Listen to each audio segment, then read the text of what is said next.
Blog Talk Radio. You are listening to Shriekfest Radio.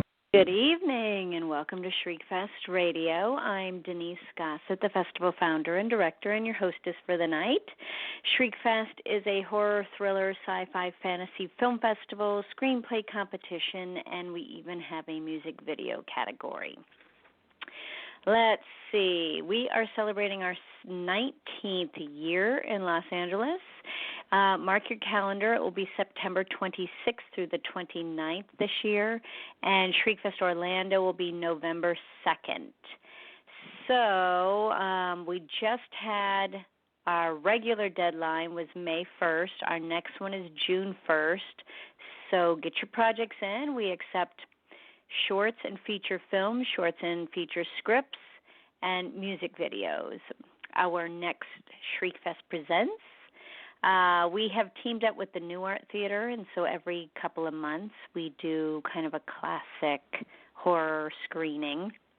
And the next one will be May 10th, and it will be Wes Craven's Shocker, and we have special guests, so make sure you come out and check it out. It's at midnight. And we always have a Q&A and lots of cool giveaways, so come check it out. And let's see, our call-in number for the night, if you have a question for myself or my guest, is 657-383-0171, 657-383-0171. And if you're shy and you'd rather not be on the air, you can always tweet it at Shriekfest, or email at shriekfest.com, and I will periodically glance at those and get your questions answered. I am super excited. This is our 196th show. Shriekfest Radio has been on the air for 7 years. Kind of crazy. I just don't even believe how that is possible. But, hey, we've been around for 19 years, and I definitely don't believe that's possible. My awesome guest tonight, I'm super excited to chat with her. She is a cinematographer, producer, director, writer, actress, editor, composer. She has basically done it all. She is a one-woman powerhouse, kind of fascinated by her, and I'm excited to chat with her about all kinds of things.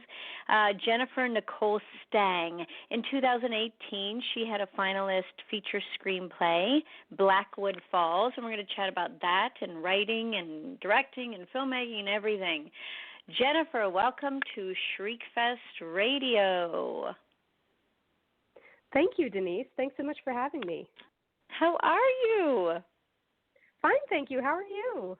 I am doing great. It's great to hear your voice, and it was so lovely meeting you last year. No kidding. You know, it was so great to have the pleasure to come to Shriekfest. That was a blast. It was so much fun. Are you in Canada? Like, is that where you're at now? I am. Canada? Oh, my gosh. Yes, and I'm you've, like, lived all Vancouver. over the place. Yeah. You know, I grew up in, I was born in Argentina and lived in the UK, Toronto, Philly for a while, and I was living in LA for 8 years, and wow. decided to move up to Vancouver, and I've been here for 2 years. So, yeah. Oh my gosh. Okay, so what caused longer. all the moving around? Well, at first it was my dad's job, and then I kept traveling. You know, for whatever reason, I was working as a singer-songwriter originally, way back in the day. And when I switched to acting, I was living in the UK. And then I went back to music when I lived in LA, and that's where I started acting again. And when I got behind the camera, I thought, oh, this is what I want to do. So I was kind of jumping around, you know, as a performer for a really long time, not quite feeling solidified in my trajectory in terms of what I wanted to do. And when I got behind the camera, everything changed. So that was great. Wow. So would you say you like directing and which of all of these wonderful things that you are so good at do you love the most?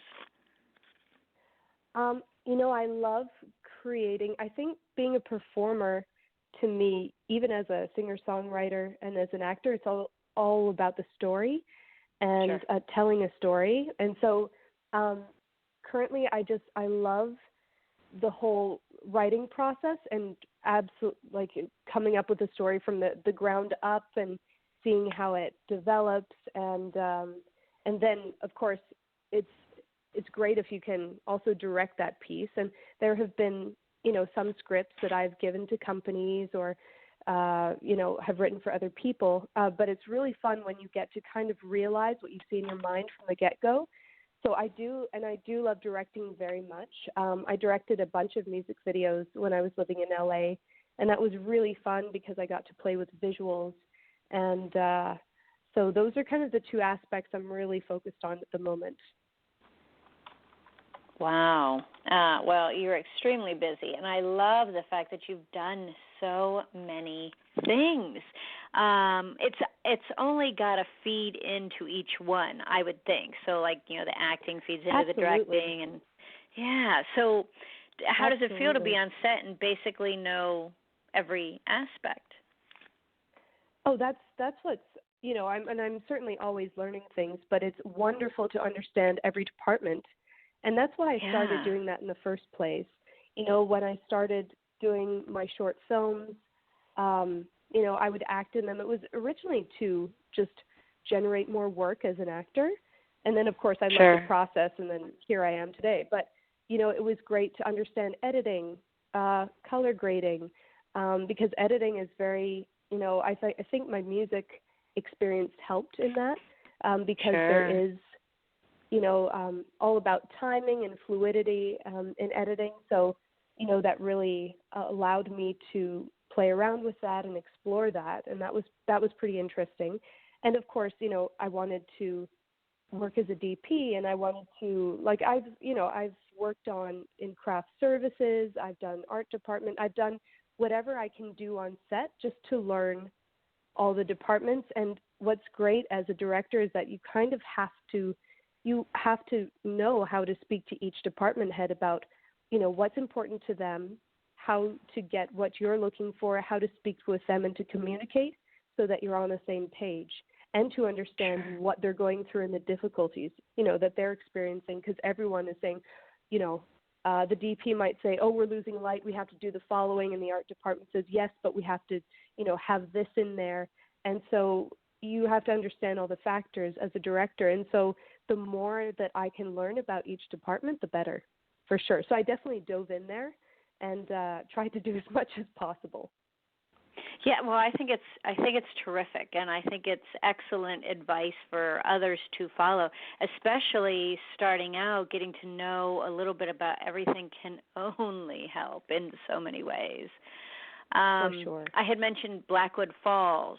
Now, yes, love this script. So, where did you come up with the idea? It started with the idea of the Pied Piper story, and in the original, he leads the children off the cliff, and I've always kind of been, just that part, and I've always been interested in folk tales from various countries, and not necessarily, European folk tales, but from all over the world. And this one was I just started writing a short film, and actually, to be honest, Blackwood Falls has gone through it's been like 4 different scripts and stories, and I kept changing the concept because I wasn't, pleased with it, or I felt it was too general, and so it had the same title over a number of, 4 or 5 scripts. And I'm not even talking versions of those scripts, but, completely different concept ideas. And then it was kind of quite a journey, and it's definitely been one of the most difficult pieces to write because I didn't have, a treatment of the whole summary kind of laid out there. I sort of discovered it as I went, and then had to go back and clarify certain things. And to me, I've always been, I grew up partly on the East Coast of the States in Philly, and I've always been fascinated in the colonial aspect of America and how it started and kind of the darkness that began. There was a lot of fear of the unknown and a lot of strict rules that, were embedded in society. And so the puritanical kind of element has always fascinated me. And I just thought it would be really interesting to talk about, sin versus purity in that sense, and also kind of discussing in sort of more in a subconscious way how kind of discovering how America, why it is the way it is today, and how it's kind of created the psychology and the ideology that we have today. So I kind of started diving in, and to be honest, I just thought, playing around with a lot of puritanical torture devices would be fun. You don't hear that every day. But I just thought, wow, I haven't seen that on screen, and it's something I want to, play around with and to get creative with. And so that's the mind of a writer, that gets exciting. Right. All those horror elements. Which is funny because I love. Yeah. Yeah. Go ahead. Sorry. Oh no, it's just funny to other people when you said, "Hey, this is great. I'm talking about these torture devices," and so. Right. Exactly. Well, your use of the backstory and you kind of revealing through the journal, it was just. I really, really enjoyed that. It felt really polished. It was exciting to read. Thank you. Yeah, I appreciate that. And, it was interesting because I found that, so I've done a proof of concept short, and that proof of concept kind of changed, which led me to kind of fix the script and to clarify it and to kind of change the concept a little bit. So by doing a short film and exploring, just going through the whole process of shooting it and then editing it and thinking more about the story and, okay, what made sense there, what didn't, what can I make more clear, it helped to then rewrite the script. So that was really helpful. Yeah. Wow. And how long, how it was would, amazing so you said, yeah? It was just amazing that, I was able to come to Shriekfest with Blackwood Falls. That was a great surprise. Yes, that was really fun. It was great having you there. Well, it kind of blows my mind. So you must be, for the fact that you said it's been like 4 different versions of not even the same exact story, but the same title. Mm-hmm. Yes. So why does this title speak to you so much? I think, oftentimes with, lyrics, writing songs, it's helpful to start with a title. And that's not how this went about. It was kind of a discovery of the title through one of the scripts. But I felt that it was kind of like, it's kind of like a block of clay, and you know that something's there, the story's there, but you keep kind of grasping and trying to mold it in different ways, and it's not right, but there's a story around that specific thing. So I think I just kept pushing until I could find something that resonated. So, yeah, it's a bit of a funny. Yeah. That's not a typical way that I write. It's not a typical way that I work. This was an unusual project for sure. Because it went through so many different, Now, would you like to direct this? I would love to. And, I think my goal ultimately is to direct. And, I used to write for a South African company, Dark Matter Studios, and I would write for them. And it's really fun to do that part, but I do love the whole aspect of, going to shoot the film and to realizing those images. But I do know that, as I've done short films and music videos, and, even though I've received awards through different projects, I would be a first-time director. And I do know that it's hard to jump in there. And so I think it's always kind of a challenge to think, okay, is this a project I want to direct? How far do I go to push that? Or should I sell this product and, try to direct this piece? And, I think that's always something to consider. And but for this project, I certainly would love to direct it. So I have been talking to producers and distributors. I think the film festival circuit, and, being a part of Shriekfest and other festivals helps so much. And it does get interest from others, companies that I never heard of, or actually companies that I have heard of, contacting me out of the blue and saying, hey, we'd love to read the script. So, I think there are a lot of benefits to filmmakers in general to, continue putting their films or submitting to festivals, because it certainly helped me. That's wonderful to hear. I would say I can hear the passion in your voice for this. Jennifer, make sure you direct it. Yeah, I think so. And that's the final goal. So I think, well, if I keep selling my scripts, and that's another reason why I stopped working for the South African company. I wanted to do my own work. And I think you're right. I think it's important and imperative to push to direct this piece. Yeah.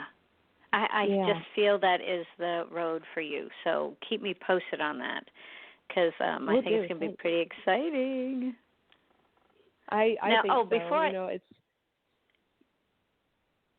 Yeah, sorry, go ahead. No, I was going to say, before I forget, Corpsey from Girls and Corpses says hi. Oh, tell him hi. Gosh, he saw me posting about the show, and he started posting all the pictures he took of you. Oh, nice. There's one where I'm lying in the hearse, and I look the hearse, dead. yes. Pretty creepy. Yes. I know, right? I definitely look like I have no life. Nope, that's just the crazy stuff we do at Shriekfest. Yeah, it's part of the fun. Oh, man. Right. That was fun. Come out to Shriekfest and get pictures in a hearse. A really nice hearse, too. A really nice one. Oh, that's great. Usually when I have people on the show, I am usually scolding them or giving them homework about their social media skills. And I'm going to ask you for tips. What the heck are your secrets? Oh my gosh. Well, I think certainly with Twitter, I started really going heavy on that when it first came out. I think I've kind of dwindled since, and now I have everything linked to, different sites. So my Instagram is linked to Facebook and Twitter, and so it's less work. It's less work for me, but I don't know. I try to stay on top of things. I try to, I use Photoshop and try to put things together to make it look, somewhat professional, and or to at least give some information as to, what's going on. And, we have been lucky. We've been able to, share a lot of news over the last year about, the Blackwood Falls script in festivals, as well as, the proof of concept. So there have been things to, talk about. And I do try to stay on it, but it is work. It's time consuming. But don't you feel it's super important work? Because now, for instance, when you are approaching people because you want to direct Blackwood Falls, you will be able to say to them, I have X amount of followers on Twitter that are super excited to see what I can do with this script. And I know it sounds silly, but that's going to make a huge difference to investors if they know you already have fans. Exactly, and that's so true. And in fact, some years ago, I connected with someone on Instagram, and they contacted me about a job. And I usually I wouldn't kind of do that sort of thing, but I did. I had a good feeling. I met with them, and then I produced, I co-produced a show that's now on Amazon Prime, and that was really fun. So I think there are opportunities, and you do reach a fan base, and I find the horror community is so supportive, and they're so excited for more content. It's incredible, actually. And you can certainly, I've met people, quote unquote, met them through the internet. And, people that I don't know are saying, oh, when is this coming out? I want to see this. And, I want more information about this. So, it certainly is, at least for me, it would be, everything is pretty much grassroots promotion, but every little bit helps. And it's so true. It is a numbers game now. Investors do want to hear that you have a following of some sort. And, especially as, a first-time director, it would certainly help. I think it's about, being connected with a community, and it's really important. And what's great about it, too, is that the more you put out your information onto the web and onto social media and connect with people, I've connected with people all over the world that are into horror. And, I've been on, podcasts and different things just through Twitter alone. And I think these days, everything is oversaturated, but for filmmakers too, it's great to connect with other filmmakers and hear about their experience and ask them questions about, what they would recommend in terms of, say, a VOD platform or whatever, whatever you have in mind, whatever your question is. So the more experience gained is always positive. So I feel it really does help, social media. Yeah, no, it's amazing. But, I'm looking at your Twitter right now. You have over 67,000 followers. Yeah, I don't remember how that happened. Yeah, probably most of them are inactive at the moment. That is quite impressive, seriously. When I signed on to Twitter back in, it must have been 2008 or 9, I just started adding people constantly, and I would post several times a day, and with hashtags and doing that whole thing. That's how I gained followers. And I would sit down and use an hour every morning and just add people, and just to try to build it. So it took a lot of time, and I certainly don't do that anymore, but it was helpful, and I got to meet some really interesting people that were in a similar community or trying to do the same thing, or just interested, in horror in general or, filmmaking. So, yeah, it's amazing that we can have this platform these days, all these platforms. Yeah. It's really exciting. So now, what would be your number one tip to people with social media? You mentioned hashtags. What would be your number one tip, whether it's Instagram, Twitter, whatever it may be? That's a tricky question, because I feel like I'm still figuring it out myself. But I feel like visuals really help. If you have, sometimes, I've worked with a PR representative that helped us with the Whistler, which is the proof of concept for Blackwood Falls, and she said, hey, why don't you try doing like a promotion saying, the 10th person to tweet this, gets the following, or, different kind of prizes or things like that. I don't know if I've really, dived in and tried that yet, but I do find that people are interested in people. And I find that the posts that get the most attention are about, something I've done. And, I think last year, my short film won the New York Horror Film Festival, Best Short. And that, I think just having that visual said, here, this is the award, and this is what happened, and this was a great time. And I think the more people receive of you and your story, the better. And it's important to make that connection and say, I'm a person and I'm being personable, and to share as much as that's appropriate. And I think people respond to that. So ultimately, I think it's about connection. Wonderful. I love it. Great advice. Yeah. What are you working on now? So I'm actually while we're trying to get financing for Blackwood Falls, I'm actually working as well on a script I'm really excited about, and it's based on an Irish folk tale, and I'm expanding it into a feature film, and it's kind of a horror fantasy drama, and it's really tragic, and it deals with mystical creatures, and it's kind of unique and unusual, and I'm having a blast writing it, so we'll see. We'll see how it goes.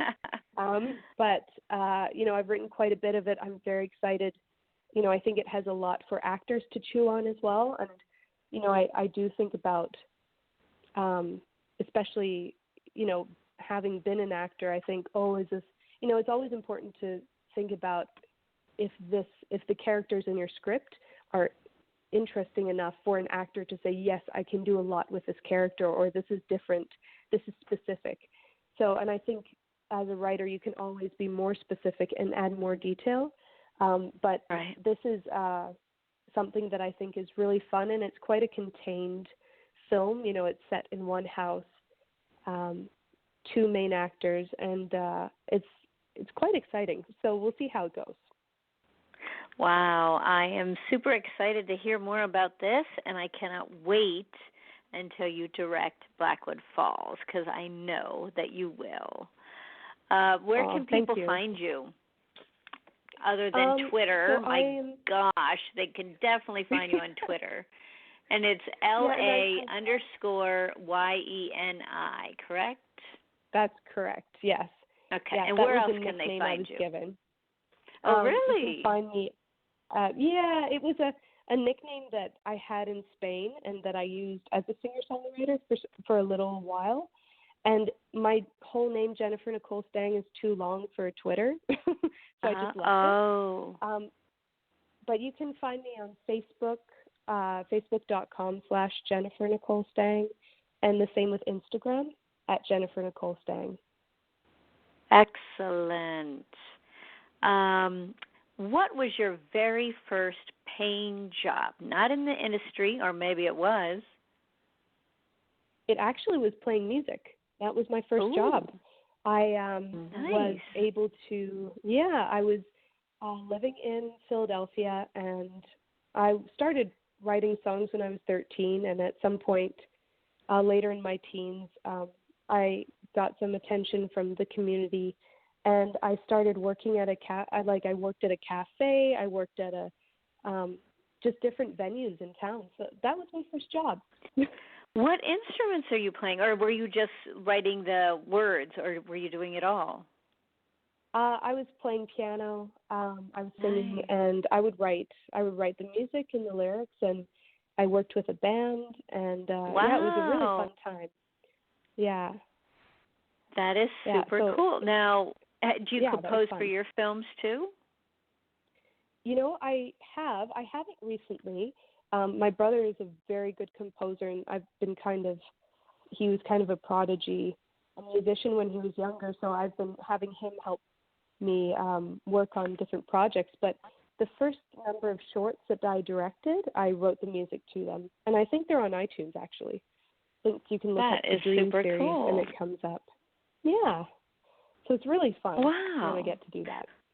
Jennifer, you impress me. You've done it all, and thank you so much for coming on Shriekfest Radio. Well, thanks so much for having me, and hopefully I can make it to Shriekfest next year. Oh, my gosh, I would love that. It'd be great to see you. That would be really fun.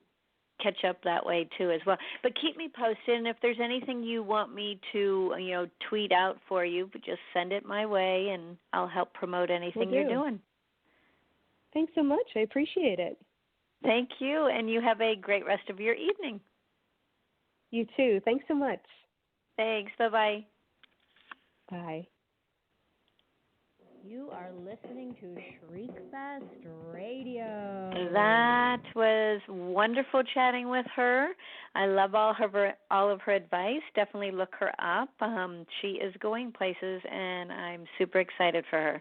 All right, guys, keep pursuing those goals, and I will see you back here next time. Good night.